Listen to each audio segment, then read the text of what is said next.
자리에 앉도록 하겠습니다.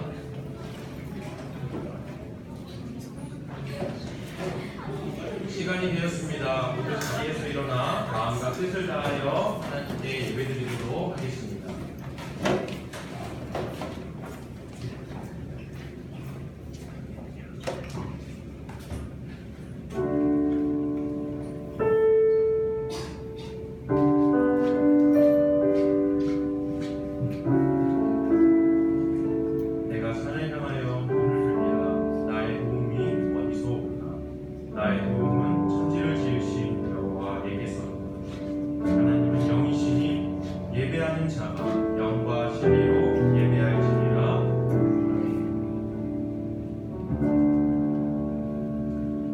질문에 응답하며 우리의 신앙을 함께 고백하도록 하겠습니다.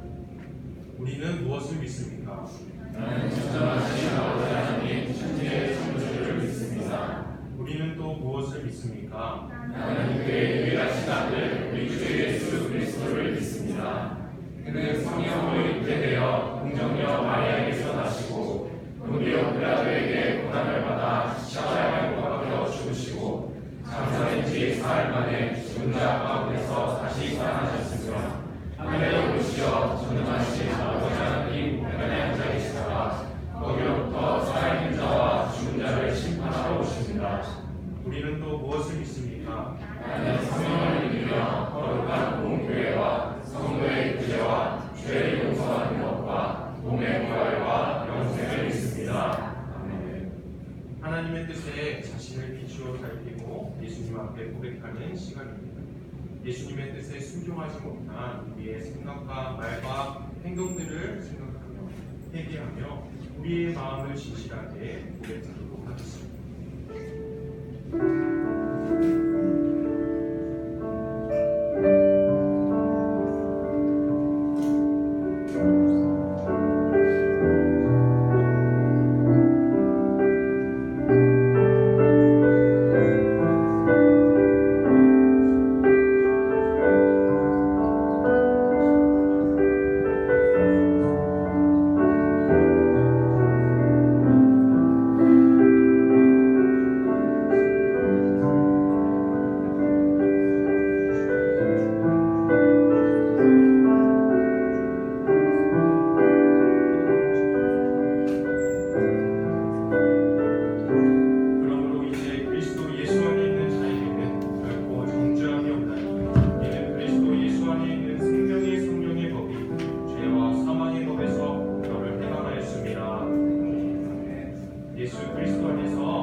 하나님, 오늘도 주님의 전에 나와 하나님을 예배하는 예배자로 서게 하심에 감사드립니다. 우리가 주님을 믿는 사람으로서 오늘도 예배당에 나와 하나님을 예배하고 또 하나님을 만나길 기대하지만 정작 우리의 삶은 하나님을 모르는 사람들과 다를 바 없는 삶을 살아왔습니다. 무릇 하나님을 믿는 참된 신앙이란 마음의 중심을 하나님에게 두어 그 말씀을 기억하며 말씀대로 살아가려는 애씀과 실천이 있어야 할 터인데 우리의 마음의 중심은 나에게 있어서 세상에 있어서 나의 욕망과 세상의 소망에 따라가는 삶을 살아왔습니다. 이 시간 하나님의 이름을 부르며 예배하는 시간에 하나님 우리를 만나주셔서 주님께서 주시는 힘을 얻어 예수님의 참된 백성으로서 살아갈 수 있는 거듭남의 은혜가 있게 하여 주시옵소서. 예수님, 우리의 인생이 참으로 힘듭니다. 하나님의 백성으로서 살아가야 한다지만 정작 우리는 세상에 살아가고 있어서 세상이 주는 많은 슬픔과 시험에서 넘어지고 좌절할 때가 많습니다. 슬프게도 우리를 참된 사람으로서 바르게 가르쳐야 할 학교에서는 우리를 시험 점수로 평가하며 승리자와 패배자로 나누어 우리를 열등감과 패배감에 머무르게 합니다. 타부들과의 관계를 내가 성공하기 위해선 처절한 경쟁의 관계로 이해하게끔 하여 삭막한 분위기를 조성하기도 합니다. 우리의 어린 학생의 시절이 이렇게도 힘이 듭니다. 많이 지치고 눈물이 나기도 합니다. 하나님, 우리를 사랑하시는 예수님, 이 시간 위로가 필요한 친구들을 위로하여 주시고 지치고 나약해진 친구들에게는 새 힘을 주셔서 다시 일어날 수 있는 새 힘을 허락하여 주시옵소서. 주님, 우리의 청소년부 공동체를 위하여 기도합니다. 교회는 주님의 몸이라고 하셨습니다. 우리가 하나님께 예배드리기 위해 모인 이 공동체가 주님의 몸이며 축복된 자리임을 고백합니다. 이곳에 모인 모든 청소년부 학생들에게 사랑과 관심을 가질 수 있는 성숙한 우리가 되어서 하나님을 사랑하고 이웃을 사랑하는 성경의 가르침이 이곳에 풍성하게 하여 주시옵소서. 특별히 우리가 하나님께 바르게 예배하고 말씀으로 양육하시는 선생님들을 허락하여 주심에 감사드립니다. 선생님들에게 주님의 지혜와 능력을 주시고 위로와 평안을 더하여 주셔서 이곳에서의 시간이 기쁨과 감사로 넘칠 수 있는 시간 될 수 있도록 주님 함께하여 주시옵소서. 말씀을 전하시는 박주조 전사님에게도 성령님께서 함께하여 주셔서 성령님의 조명하심이 있는 성포의 시간이 되게 하여 주시옵소서. 예수님의 이름으로 기도합니다.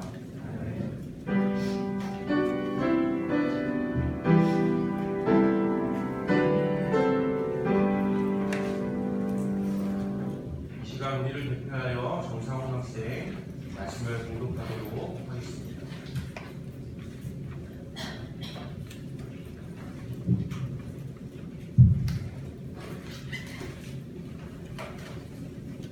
오늘 우리에게 하나님의 말씀은 느헤미야 1장 1절부터 11절까지입니다. 하나님의 말씀을 공독하겠습니다.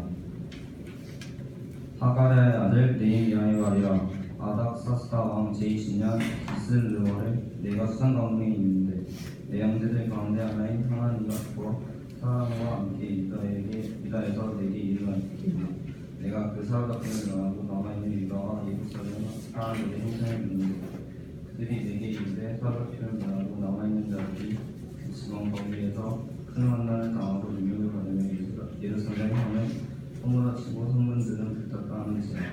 내가 이 말을 듣고 앉아서 울고 수일 동안 슬퍼하며 하나님 앞에 금식하며 기도하여 이르되 하늘의 하나님 여호와 크고 두려우신 하나님이여 주를 사랑하고 주의 계명을 지키는 자에게 언약을 지키시며 긍휼을 베푸시는 주여 경배하나이다.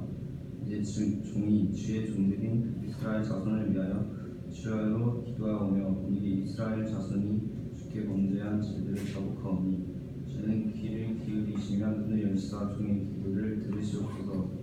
나가 내 아버지의 집이 범죄하여 주를 향하여 크게 악을 행하여 주께서 주의 종 모세에게 명령하신 계명과 율례와 규례를 지키지 아니하였나이다.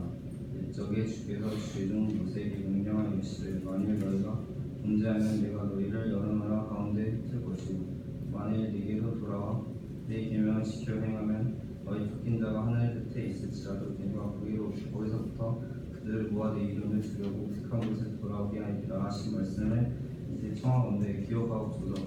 이들은 주께서 일찍이 큰 권능과 강한 손으로 구속하신 주의 종들이요 주의 백성입니다.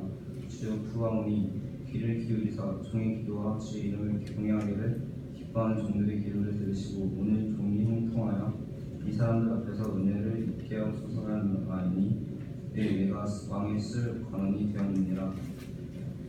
이 말씀은 하나님의 말씀.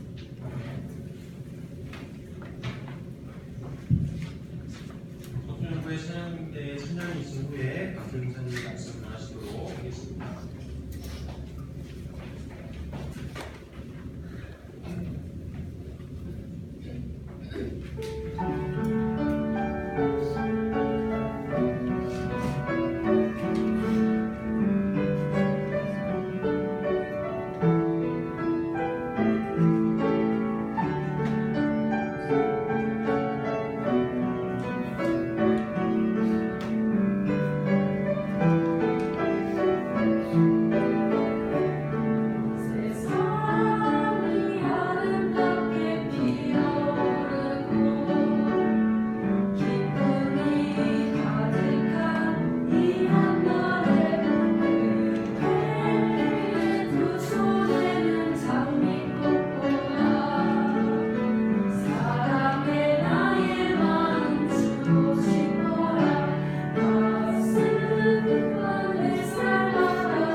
기도하겠습니다. 하나님 감사합니다. 추석 연휴를 보내고 또 또 하나님의 부르심을 따라 이곳에 우리를 초청하여 주시고 하나님 예배하는 자리로 우리를 불러주셔서 참 감사합니다.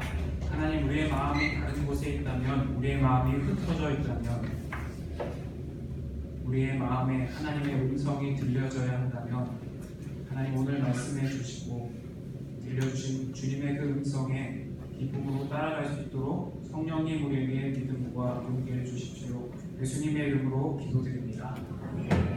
우리 친구들과 선생님들과 샬롬으로 인사합시다. 샬롬. 샬롬. 여러분 추석 잘 보냈어요? 잘 보냈는지 안 보냈는지 어떻게 알 수 있을까? 여러분의 몸무게가 좀 늘었다면 잘 보낸 거예요. 한번 물어보게. 몸무게 좀 늘었어? 저도 조금 는 것 같은데 오늘은 여러분과 함께 하나님의 마음을 품은 그 사람이라는 제목으로 하나님의 마음과 뜻을 나누기를 원합니다. 저도 오늘 오랜만에 되게 기타를 쳐서 손끝이 조금 아파요.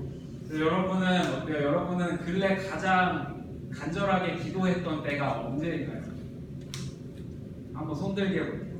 나는 한 달 전쯤에 정말 가장 간절하게 기도했던 기억이 있다. 한두가 손 들어줬어요.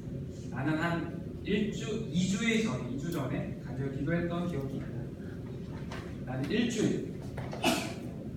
나는 한 달보다 더 그 이상 좀 더 된 것 같다. 1년을 넘은 것 같다. 여러분 그렇게 간절하게 기도했던 기억이 여러분 안에 있을 거예요. 근데 왜 그렇게 간절히 기도했어요? 무엇 때문에 그렇게 하나님 앞에 눈을 감고 하나님 앞에 무릎을 꿇고 기도를 했나요? 기도하지 않을 수 없는 상황, 또 여러분이 가지고 있는 어떤 문제가 있었겠죠. 그래서 하나님 앞에 기도했을 거예요. 여러분 하나님이 기도에 응답하실 것을 믿고 우리는 기도하죠. 하나님이 응답도 안 하실 때도 내가 기도에 맞지 뭐하나 그렇게 기도하는 사람은 없어요. 그래도 하나님이 내가 기도하는데 이 기도에 응답해 주셨으면 좋겠다. 그런 마음으로 우리는 기도합니다. 여러분 우리가 그리스도인들은 어떤 사람이에요? 하나님의 자녀죠. 하나님의 자녀가 어떤 특권을 가지고 와요? 하나님께서 우리의 아빠시다. 하나님 아빠에게, 아버지에게 우리가 우리의 마음을 이야기할 수 있어요. 여러분 부모님에게 여러분이 원하는 것을 이야기 잘하죠. 용돈 필요해요. 그런 것처럼 우리가 하나님께 말할 수 있어요. 하나님 사실 제가 지금 이런 상황이에요. 하나님 아시죠? 우리가 그렇게 기도하는 거예요. 그런데 여러분 이 기도를 쉬고 있는 그리스도인들이 있을까요? 없을까요? 있어요. 우리 아까 손들기 하지 않았어요? 있어요. 기도를 쉬고 있는 사람이 있어요. 그리고 기도가 잘 되지 않고 기도를 어떻게 해야 될지 모르는 사람도 있어요. 우리들 중에 있을 수 있어요. 그런데 여러분 예수님을 믿지만 기도하지 않는 거는요 너무너무 안타까워요. 정말로 안타까워요. 지난주에 윤건 전도사님이 세부에 가서 스쿠버 다이빙 했다는 사진을 보여주면서 저도 되게 해보고 싶더라고요. 저는 근데 사실 아직 경험이 없습니다. 근데 여러분 우리가 예수님을 믿는데 기도하지 않는다는 건 어떤 걸까요? 전도사님은 바다 깊숙이 들어가 보셔서 그 바다가 얼마나 아름다운지 아시죠? 근데 윤건 전도사님이 맨몸으로 들어가신 게 아니시더라고요. 뭘 지고 가셨죠? 산소통을 메고 입에 다 물고 들어가셨던 거예요. 그럼 우리가 기도하지 않는 거는 하나님께서 우리에게 주시는 영적인 호흡을 멈춰버리는 거예요. 그러면 우리가 깊이 들어갈 수가 없어요. 하나님의 놀라우심을 알 수가 없는 거예요. 전도사님이 산소통을 메고 깊이 들어갔을 때 우리 중에 그 바다의 아름다움을 대부분 잘 모르죠. 근데 전도사님은 아실 거란 말이에요. 마찬가지예요. 우리가 기도하면은 기도한 사람은 알아요. 하나님이 얼마나 놀라우신 분인지, 하나님이 얼마나 내 생각과 내 경험보다 크신 분인지 기도한 사람만이 안다는 거예요. 여러분 그래서 우리가 기도해야 될까요? 안 해야 될까요? 기도해봐야겠죠. 근데 여러분 기도하려면은 먼저 뭐가 있어야 되냐면은 우리가 그냥 무턱대고 기도하는 게 아니라 하나님의 말씀을 붙들고 기도하는 거예요. 하나님의 말씀을 붙들고 이 말씀을 붙잡고 하나님 약속하셨잖아요. 하나님 이렇게 말씀하셨잖아요. 그 약속을 붙들고 기도하는 거예요. 그런데 여러분 기도하지 않는 일을 우리는 큰 고민 없이 생각해 왔습니다. 기도 좀 잠깐 쉬자고 내 인생이 그렇게 바뀌지 않던데 우리는 그렇게 쉽게 생각해 왔어요. 그래서 하나님의 약속을 우리는 점점 잊어버리게 되고 하나님의 약속이 나에게 얼마나 중요한지를 우리는 자주 놓치게 되는 거죠. 이게 뭐 그렇게 심각한 일이냐 그렇게 우리가 생각해 볼 수 있겠죠. 그런데 기도를 멈춘다는 것, 더 이상 하나님 앞에 기도할 제목이 없다는 것은 우리가 교회를 다니는데 예수님을 믿는데 그것만큼 불행한 일이 없습니다. 여러분, 기도하지 않는다는 것은 하나님을 하나님으로 인정하지 않는 것과 사실 같아요. 여러분, 예수님께서 기도에 대한 중요성을 이야기하실 때 한 과부와 재판장에 대한 비유를 들어 이야기를 해주세요. 근데 이 재판장이 어떤 재판장이냐 하면은 하나님도 두려워하지 않고 하나님도 무서워하지 않고 하나님을 무서워하지 않으니까 내 옆에 있는 사람이 무섭겠어요? 두려울 게 없는 거예요. 하나님도 두려워하지 않고 사람도 두려워하지 않는 한 재판장이 있어요. 불의한 재판장이. 그런데 이 재판장에게 와서 어느 날 과부가 매일 찾아와서 재판장을 괴롭히는 거예요. 어떻게 괴롭히냐면 제 원한 좀 풀어주세요. 제 원한 좀 풀어주세요. 이 재판장을 귀찮게 하는 거예요. 그러니까 이 하나님도 두려워하지 않고 사람도 두려워할 게 없는 재판장이 귀찮아서 이 과부의 원한을 갚아주겠다라고 이야기합니다. 예수님의 비유 안에서. 여러분, 그래서 이렇게 얘기하세요. 예수님께서 하물며 하나님께서 그 밤낮 부르짖는 택하신 자들의 원한을 풀어주지 아니하시겠느냐, 그들에게 오래 참으시겠느냐, 내가 너희에게 이르노니 속히 그 원한을 풀어주시리라 라고 말씀하시죠. 그럼 우리가 기도하는 게 때로는 의미 없어 보이고 기도가 뭔가 올라가다 떨어지는 것 같고 하지만은 우리가 계속 기도할 때 하나님 응답하시고 듣고 계신다는 거예요. 여러분, 오늘 본문 말씀은 우리에게 굉장히 큰 힘이 되어주는 말씀입니다. 여러분, 성경에 모든 사람들의 기도가 나오는데 모든 사람의 기도가 효과적이다라고 말하진 않아요. 야고보서 말씀을 보면은 이걸 한정지어서 우리에게 이야기하는데 의인의 기도는 간구하는 힘이 크다라고 이야기해요. 뭐라고요? 의인의 기도는 간구하는 힘이 크다라는 거예요. 근데 우리가 이 말씀을 들으면은 나는 의인이 아닙니다. 나는 하나님 앞에 그렇게 크게 요구할 만큼 난 아직 준비를 못했는데, 아직 시간이 나에게 좀 더 필요할 것 같은데, 수련이 더 필요한 것 같은데 생각이 든단 말이에요.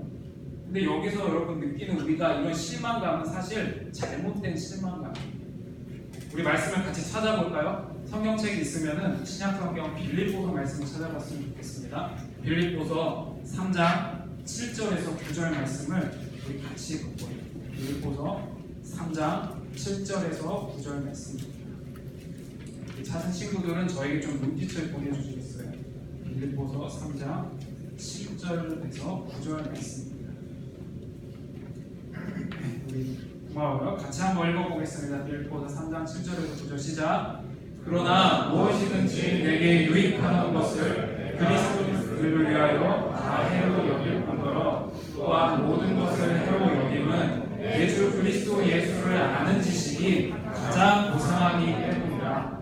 내가 그를 위하여 모든 것을 잃어버리고 대설물로 여기는 그리스도를 얻고 그 안에서 발견되려 함이니 내가 가진 의는 율법에서 난 것이 아니요 오직 그리스도를 믿음으로 말미암은 것이니 곧 믿음으로 하나님께로부터 난. 여러분, 지금 사도 바울이 예전에 얼마나 하나님을 위해서 열심히 살았는지 몰라요. 그런데 자기가 곰곰이 예수님을 믿고 생각해 보니까 그런 모든 일들이 예수님 밖에서는 얼마나 쓸모없는 일이지. 심지어 뭐라고 표현해요? 배설물이라고 표현하잖아요. 똑같았다라고 이야기해요. 그런데 내가 추구했던 그 의는, 예수님 밖에서 내가 열심을 냈던 그 열심은 이제 생각해 보니까 다 필요 없구나. 그런데 예수님 안에서 주시는 의, 그걸 지금 쫓아 달려간다고 바울은 우리에게 이야기를 하고 있거든요. 여러분, 그래서 우리가 의인의 기도는 간관이 크다고 했죠. 우리가 의인이 될 수 있어요? 내가 열심히 하면 조금 더 도덕적으로 윤리적으로 살면 지금 수준보다 더 높은 의인이 되는 거예요? 세상의 종교는 그렇게 이야기해요. 그런데 우리가 믿는 예수님, 우리가 믿는 기독교는 내가 조금 더 한다고 더 의로워지거나 그런 게 아니에요. 우리가 누구 안에 있어야 돼요? 예수님. 예수 그리스도 안에서 주시는 하나님의 의를 우리가 입었을 때 하나님이 우리를 바라보시는 눈이 달라지는 거예요. 우리가 드리는 기도가 달라지기 시작한다는 거예요. 그래서 여러분의 기도가 누구의 이름으로 해야 돼요? 마지막에 우리 꼭 누구의 이름으로 해요? 예수님의 이름으로 기도합니다. 그래서 예수님의 이름으로 구하는 거예요. 내 이름으로 구하는 것도 아니고 세상에 잘 나가는 누구 이름이 아니라 예수 이름으로 구할 때 우리에게 무슨 의를 주세요? 하나님의 의를 주시죠. 그러니까 우리의 기도가 효과가 있어요, 없어요? 효과가 있는 거예요. 능력이 있는 거예요. 그리고 오늘 말씀은요, 저희와 또 여러분에게 아주 좋은 소식이 됩니다. 우리의 기도가 하나님이 일하시게 만드는 동기가 되기 때문입니다. 우리의 기도도 하나님이 일하시기에 충분할 수 있다는 거예요. 그럼 그렇다면 우리는 믿는 사람들은, 우리 그리스도인들은 어떻게 기도해야 될까? 이 질문 앞에 하나님께 기도했던 기도의 사람들이 있어요. 오늘 본문 말씀은 느헤미야를 주목하고 있어요. 우리가 이 느헤미야의 기도를 살펴보면서 이 기도 가운데 우리가 배웠으면 좋겠어요. 여러분, 오늘 주목할 이 기도의 모범은 구약성경 시대 때 바벨론 제국이 멸망하고 페르시아라는 새로운 제국이 들어섰을 때 그 페르시아 제국의 술관원이었던 느헤미야의 기도였단 말이에요. 여러분, 근데 이 느헤미야가 원래 어느 나라 사람이었을까요? 원래 페르시아 사람이었을까요? 아니요. 하나님의 백성 이스라엘, 유대인. 그런데 지금은 어느 나라로 끌려와 있는 거예요? 수천 킬로미터 떨어져 있는 수상궁으로 끌려와 있어요. 다른 나라에 붙잡혀 사로잡혀 있는 신대라는 별로 좋은 상황이 아니죠. 근데 여러분, 하나님은 하나님의 마음을 가진 그 한 사람을 통해 하나님의 계획을 이루어 가신다는 거예요. 여러분, 영국의 유명한 축구가 뭐죠? 리그가 프리미어 리그가 있죠. 영국의 프리미어 리그만 유명한 게 아니라 경제적으로나 또 문화적으로나 아니면 군사적으로 굉장히 막강한 나라입니다. 유명하죠, 여러분도. 그런데 여러분, 이 영국의 역사 속으로 들어가 보면은 영국의 양심이라는 별명을 가진 한 사람이 있습니다. 이 사람 굉장히 촉망받던 정치가였어요. 또 앞길이 굉장히 보장이 되어 있던 유능한 사람이었어요. 부러워요, 안 부러워요? 꽤 부럽죠. 그런데 이 사람이 당시 영국 사회가 너무나 당연하게 여기고 있었던 한 사건에 대해서 문제를 제기합니다. 어떤 문제였냐면은 흑인 노예에 대한 문제였어요.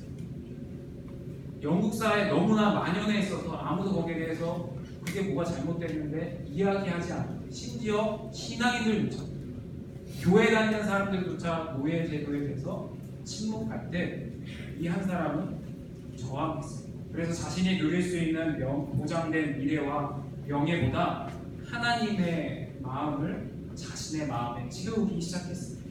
그 사람이 누구냐 하면은 윌리엄 윌버포스라는 사람입니다. 이 사람은 영국의 흑인 노예 제도를 처음에 생각하고 꿈꾼 후에 여러 가지 방해도 받고 되게 포기하고 싶은, 좌절하고 싶은 여러 가지 상황이 있었어요. 그렇지만 이 노예 폐지를 위해 끝까지 싸웁니다. 어떻게 됐을까요? 성공했을까? 이 사람이 살아있을 때? 성공하지 못했어요. 실패했어요. 자신이 살아있을 때. 이 사람 너무 헛살았나요? 그렇지 않아요?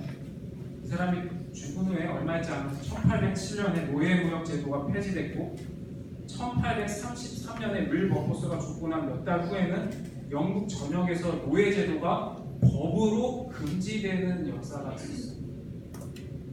이 사람이 죽고 난 몇 달 후에. 그럼 제가 앞서 말했던 이 영국의 경제적인 분화, 어떤 군사적인 분화, 문화적인 것들 축적하게 만들었던 게 노예 제도라는 게 분명히 영향을 미쳤거든요. 값싼 노동력을 들여와서 착취하죠. 식민지에 또 여기서 생산한 제품을 파는 거죠. 이렇게 영국의 노예 제도가 차지했던 부분은 상당합니다. 그런데 윌버포스가 생각했던 거는 흑인이나 모든 사람은 하나님 앞에서 똑같이 존중받아야 된다는 마음을 가지고 있었던 거예요. 여러분, 윌리엄 윌버포스가 어떻게 이 마음을 가질 수 있었을까요? 그 사람 어느 날 갑자기 문득 깨달았을까요? 하나님의 말씀 가운데 그걸 본 거예요. 예수님이 뭐라고 말씀하세요? 갇힌 자를 자유롭게 하고 눌린 자를 해방시키러 내가 왔다. 예수님 자신을 얘기하시죠. 여러분, 그 하나님의 나라가 윌리엄 윌버포스라는 이 한 사람을 통해 드러나기 시작했습니다. 여러분 예수님께서도 그래서 하나님 나라를 뭐에 비유하세요? 겨자씨 작은 거에 비유하시죠. 그런데 이 겨자씨 작은 게 그냥 땅에 누가 던진 게 아니라 어떤 사람이 의도적으로 이거 심어서 만든 거예요. 여러분 겨자씨는 그 당시 때 상품 가치가 죽을까요? 상품 가치가 별로 없어요. 그리고 심어놓으면 땅도 되게 황폐해져요. 너무 번식력이 좋기 때문에 아무도 그 겨자씨를 막 재배하려고 하지는 않습니다. 근데 한 사람이 그걸 심었어요. 어떻게 됐을까? 점점 자라나요. 예수님 말씀입니다. 자라나는데 처음에는 커지다가 나중에는 나무가 돼서 그 나무가 얼마나 커지냐면 나무에 새들이 와서 깃들일 만큼 커졌다고. 근데 여러분 이 이야기를 듣는 우리는 끄덕끄덕하죠. 근데 예수님 당시 때 사람들이 예수님의 이 비유를 들을 때 물음표가 생겼어요. 왜 물음표가 생겼을까? 왜 물음표가 생겼을까? 겨자씨는 나무가 될 수 없어요. 겨자씨를 심으면요 많이 자라봤자 2m, 3m. 이게 나무예요, 풀이에요. 풀이에요. 근데 예수님은 뭐라고 하세요? 이 겨자씨가 커져서 자라서 나무가 되고 새가 깃들입니다. 하나님 나라가 그렇다는 거예요. 아무도 그 겨자씨에 주목하지 않고 겨자씨를 재배하려 하지도 않을 때 그 겨자씨를 씹는 한 사람이 있었죠. 그 한 사람을 통해서 그 겨자씨가 완전히 바뀌는 거예요. 존재가 변하는 거예요. 풀에서 나무가 되는 거예요. 하나님 나라가 그렇다는 거죠. 여러분 페르시아 바벨론 제국을 멸망시킬 만큼 페르시아는 바벨론 제국 멸망시킬 만큼 강력한 힘을 가진 제국이었습니다. 강대국이었어요. 그런데 그곳에 바벨론 제국이 다스리던 때 끌려온 유다 사람들 중 한 명이 바로 오늘 본문 말씀의 느헤미야예요. 그런데 이 제국의 포로로 끌려왔던 느헤미야의 역할이 다음 주 말씀까지 이어질 텐데 굉장히 놀랍습니다. 왕의 술 관원이에요. 그냥 이렇게 비리비리한 그런 관원 같지만은 그 당시 때 아주 높은 직책 중에 하나가 이 왕의 술 관원이에요. 왜냐면은 이렇게 왕을 독살하려 할 때 술이나 음식에 독을 타겠죠. 그걸 이제 관장하고 여러 가지를 보던 사람이기 때문에 꽤 높은 직책이에요, 술관원. 그렇기 때문에 자기가 누릴 수 있는 권세가 있을까요, 없을까요? 있어요. 자기가 누릴 수 있는 편안하게 살 수 있는 다른 사람으로부터 오히려 로비를 받으면서 자기가 떵떵거리며 살 수 있는 권한을 가진 사람이 느헤미야. 그걸 자기가 쓸 수 있었어요. 그런데 느헤미야는 어떻게 행동했냐면은 자기가 그런 관직이 있었고 그런 파워를 가지고 있었지만 그걸 이용하기 전에 하나님 앞에 기도합니다. 여러분 이 사실이 말해주는 것은 술관원이라는 직책을 맡은 느헤미야가 페르시아에서 남부럽지 않게 남들의 선망을 받으며 살 수 있는 것을 포기했다는 것을 말해주죠. 사람들의 부러움을 살만한 그 자리를 내려놓았다는 것을 우리에게 보여주죠. 여러분 느헤미야가 이렇게 말하죠.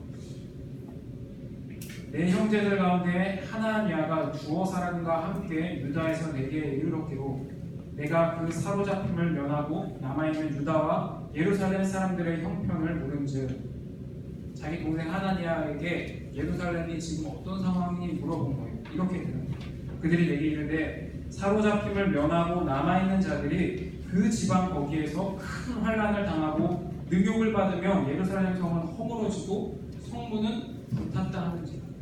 좋은 소식이에요, 나쁜 소식이에요? 나쁜 소식을 듣게 됐습니다. 예루살렘에 사는 사람들이 하나님의 백성이 엉망진창으로 사람들한테 취급받지도 못하고 벽도, 성벽도, 성문도 다 망가졌다는 거예요. 이 말을 듣고 4절에 느헤미야의 마음을 이렇게 표현해요. 내가 이 말을 듣고 앉아서 울고 수일 동안 슬퍼하며 하늘의 하나님 앞에 금식하며 기도하며.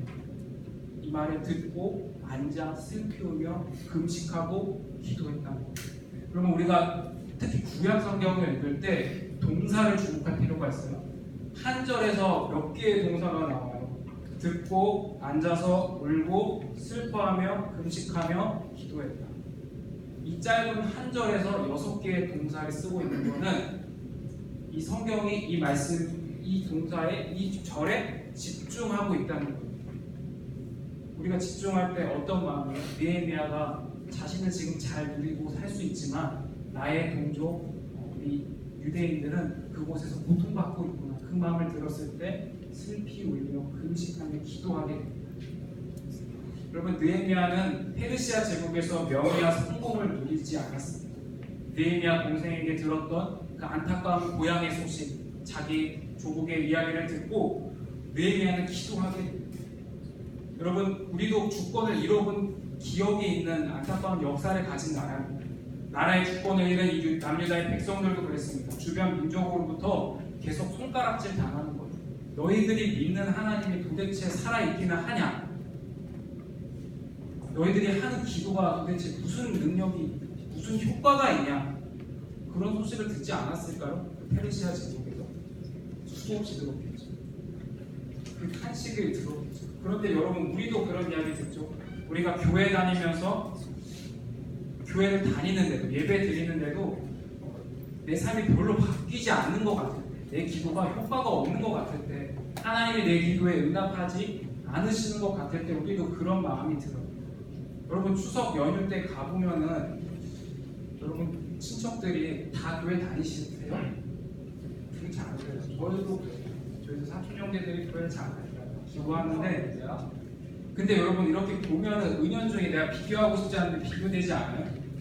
우리 집은 교회 다니고 나도 교회 다니는데 저기 누구 집은, 우리 친척 누구는 교회도 안 가고 예배도 안 드리고 하나님도 모르는 것 같은데 내가 보기엔 그 사람이 더 잘 나가는 것 같아요. 여러분, 그런 마음 들어본 적 없어요? 그 마음에 그런 마음이 들 수 있어요.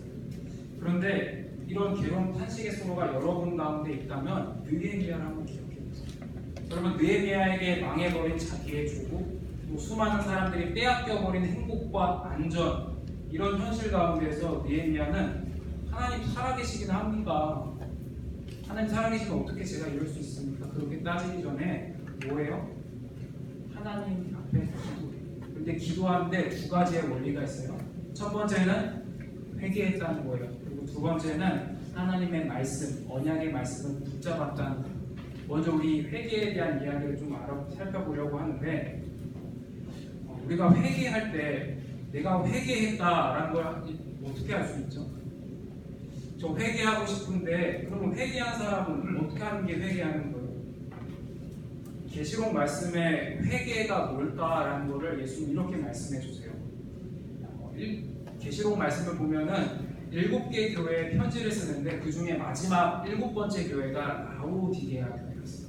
그런데 이 라우디게아 교회가 예수님을 믿는 믿음이 차갑지도 않고 뜨겁지도 않고 이러지도 않고 저러지도 않고, 그러니까 예수님도 믿기도 하는데 다른 우상도 믿고 같이 가는 거예요.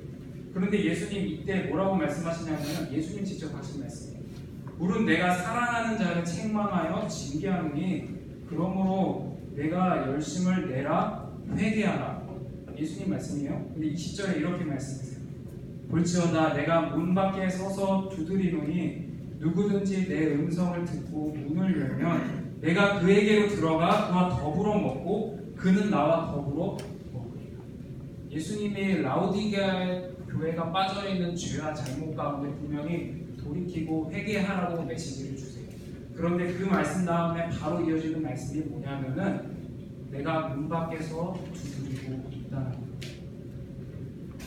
여러분, 누가복음 말씀 보면은 돌아온 탕자 비유를 우리 다 알죠. 여러분 너무 많이 들어서. 그런데 그 비유 이야기를 보면은 이 아들이 아버지 집으로 돌아가요. 돌아가서 아버지에게 껴안고 아버지의 환호를 받죠.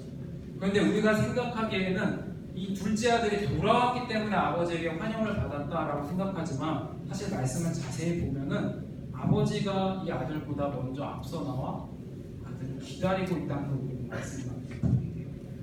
예수님 말씀이 그거예요.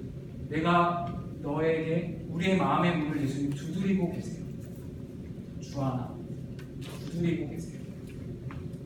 승리야 두드리고 계세요.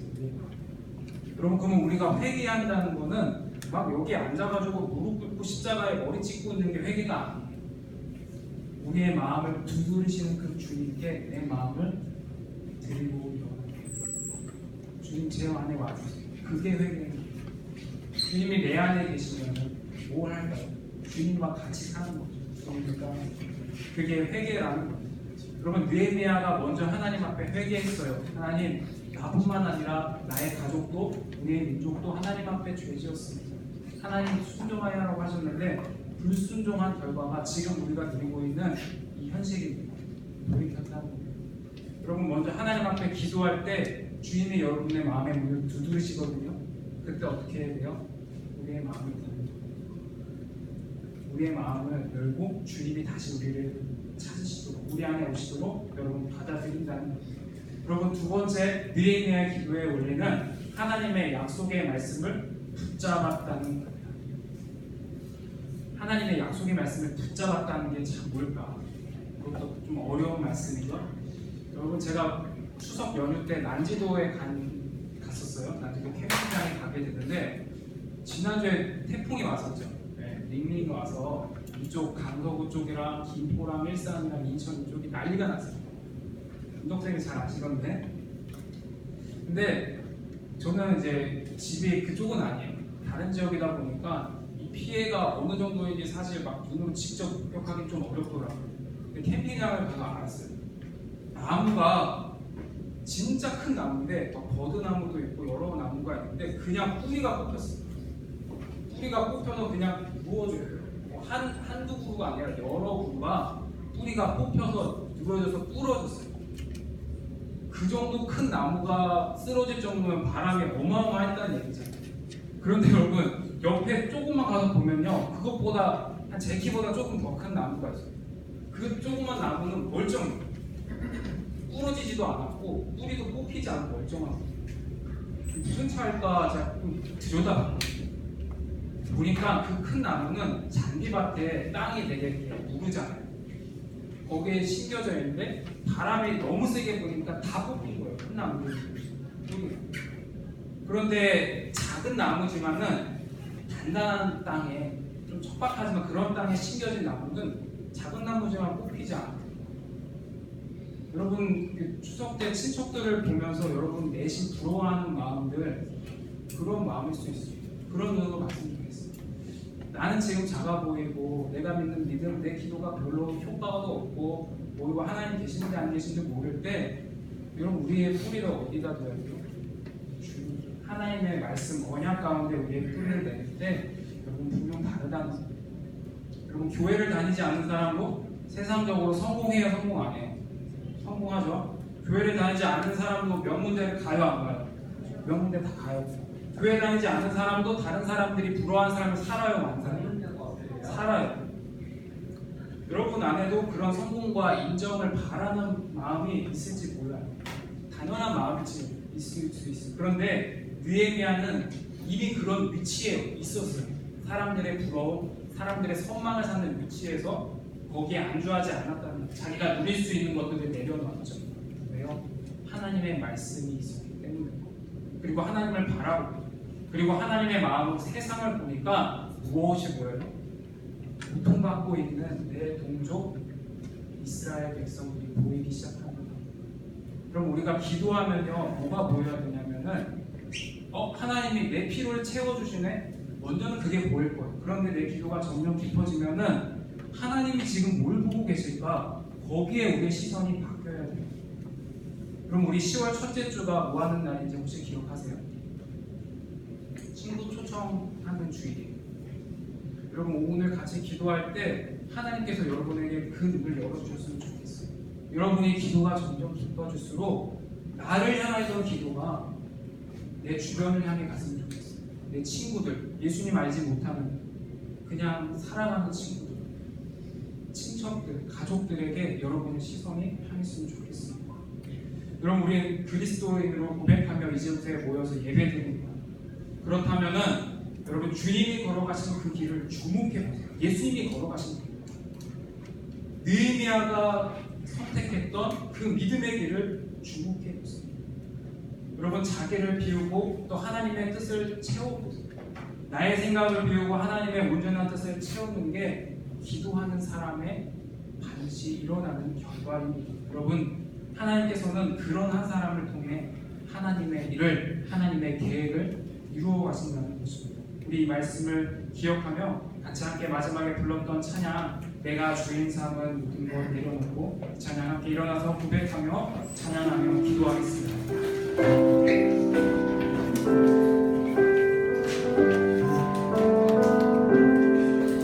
내가 주인 삼은 모든 것 내려놓고 내 주 대신 주 앞에 나가 내가 사랑했던 모든 것 내려놓고 주님만 사랑해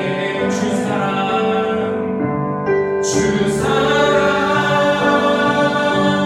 거친 풍랑에도 깊은 바다처럼 나를 잠잠케 해 주 사랑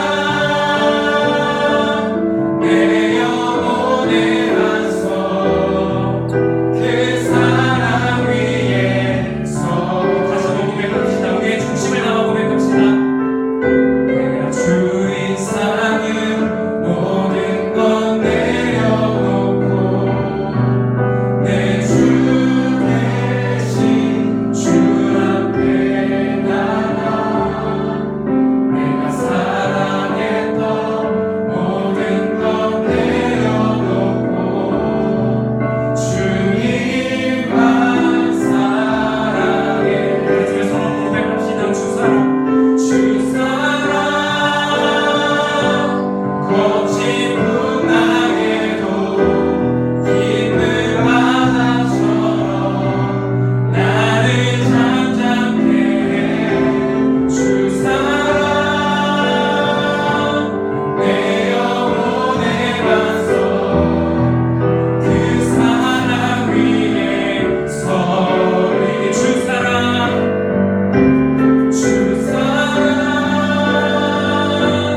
거친 풍랑에도 깊은 바다처럼 나를 잠잠케 주 사랑 내 영혼의 반석 그 사랑 위에 서리 그 사랑 위에 서리 그 사랑 위에 서리 우리 함께 기도할 때 이렇게 기도합시다. 여러분이 정말 풍랑 가운데 있는 것처럼 여러분의 마음이 많이 흔들리고 또 이미 그런 풍랑을 겪어서 내 마음이 너무 갈 길을 알지 못하고 힘을 차릴 수 없고 다시 일어날 수 없는 상황 가운데 있다면 느헤미야가 그랬던 것처럼 하나님 앞에 기도합시다.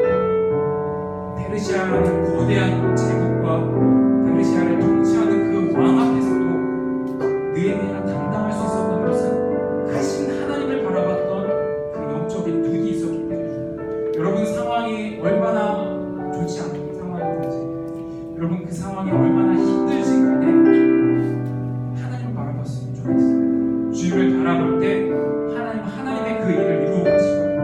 하나님의 마음을 품었던 느헤미야를 통해 하나님은 새 일을 이루시거든요. 하나님의 마음을 품었던 윌리엄 윌버포스를 통해 하나님 나라의 역사를 이루어 가셨거든요. 여러분은 그 믿음의 주인공이 될 자격이 없나요? 아니요, 충분해요. 왜요? 주님이 우리의 주님이시기 때문에 그래요. 우리의 마음의 문을 두드리고 계신데 우리가 그 마음을 문을 열어드리고 주님 오세요. 주님 나를 다스려 주세요. 주님 나를 통치해 주세요. 주님 나를 이끌어 주세요. 주님 앞에 여러분의 그 마음을 드리면서 기도할 때 여러분 하나님 예비하신 역사와 하나님의 일이 우리의 삶 가운데 이루어갑니다. 여러분 기도하는 사람들은 그걸 경험하는 거예요. 기도하는 사람들은 하나님의 기쁨을 보는 거예요. 기도하는 사람들은 하나님이 어떤 일을 이루어 가시는지 목격하고 경험하게 돼요. 여러분 신앙생활이 힘이 없고 교회 오는 게 힘들고 예배가 지겨워지고 예배가 지루해질 때 기도가 되지 않을 때 여러분 다시 기도를 시작하십시오. 내가 하나님 앞에 기도했던 그 회개의 기도를 다시 시작하십시오. 하나님의 말씀에 그 언약의 뿌리를 뒀던 그 말씀을 붙잡고 기도하는 그 기도를 다시 시작하십시오. 여러분 이 두 가지를 위해 기도합시다. 하나님 먼저 우리의 마음의 문을 두드리시는 주님께 우리의 마음을 드립니다. 그 다음 우리의 기도는 주님의 말씀에 붙듭니다. 세상이 뭐라고 말하든 하나님 말씀하신 것을 우리가 믿고 신뢰합니다. 주님을 따라갑니다. 우리 의뢰하며 기도하겠습니다. 함께 기도합시다. 하나님, 우리에게 주신 주님의 마음을 듣게 됩니다. 우리에 대한 그 상황 가운데 하나님을 의지하고 주님 앞에 기도하였던 것처럼 주님 먼저 우리의 마음을 주님 앞에 드리길 원합니다. 우리의 삶에 하나님께 내어드리며 우리의 삶 가운데 찾아오시는 예수님의 그 주님 앞에 우리의 마음을 열기 원합니다. 우리의 마음을 열어 주님이 주인 되시고 우리를 다스리시고 우리를 붙잡으시고 우리를 주님의 소유로 삼으셔서 하나님의 뜻 안에 하나님의 손 안에 우리를 붙이시기를 원합니다. 하나님, 우리가 다른 것 의지하지 않게 해주시고 하나님의 약속의 말씀을 붙잡는 주의 자녀 되게 해주십시오. 하나님의 말씀에 뿌리를 내리는 주님 믿음의 뿌리를 내리는 주의 자녀 되게 해주십시오. 거친 풍랑이 오더라도 넉넉히 이기는 믿음의 자녀 되게 해주시고 믿음의 뿌리를 주님 앞에 내릴 때 거친 풍랑 가운데서도 우리를 넉넉하게 이기신 주님의 그 약속을 붙잡아 믿음의 길을 걸을 수 있도록 성령이 우리 가운데 역사하여 주옵소서.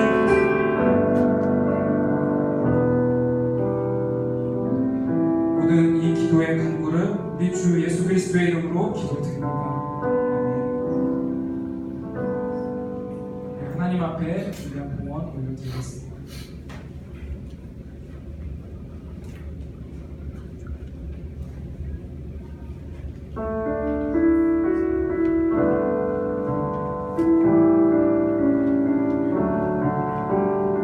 나의 맘 받으소서. 오셔서 주님의 저소 삼으소서. 나의 전부이신 주여 내 맘을 받아주소서.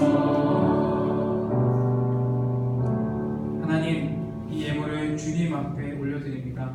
우리에게 허락하신 모든 것이 하나님의 것임을 고백하며 나의 호흡과 나의 시간과 나의 생명과 나의 인생도 하나님의 것임을 기억하며 주님 앞에 결단하며 기도하는 주의 자녀들이 이곳에 있습니다. 하나님 앞에 마음의 문을 열고 우리 가운데 찾아오시는 예수님을 따르길 원하는 하나님의 백성 가운데 하나님 예비하신 놀라운 복과 은혜와 인도와 은총을 베풀어 주시기를 시간 함께 간구합니다. 주님 드려진 이 모든 것이 하나님의 손길이 필요한 곳에 하나님의 기쁨이 되는 곳에 귀하게 쓰임받게 하여 주시고 남겨진 우리의 삶도 하나님의 기쁨을 위하여 드려지길 원합니다. 예수님의 이름으로 기도드립니다. 아멘. 우리 함께 결단의 찬양으로 고백하며 나아가겠습니다.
나라와 권능과 영광이 영원히 아버지의 것입니다.